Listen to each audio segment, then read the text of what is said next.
ভাগ্নির আবদার, ও মামি আম পোড়ার শরবত খাও না। আর কি, ঝটপট বসে গেলাম দুটো আম নিয়ে, আর আম দুটোকে খুব ভালোভাবে পুড়িয়ে নিলাম।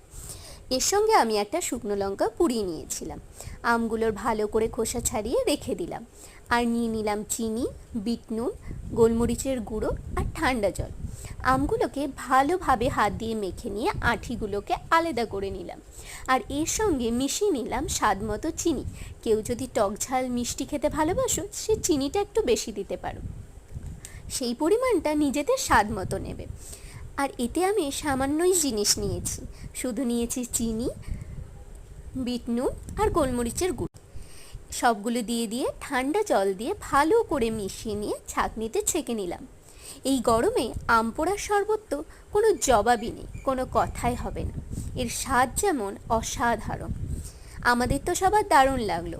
তোমরাও যদি খেয়ে থাকো কমেন্টে জানিও তোমাদের কেমন লাগে।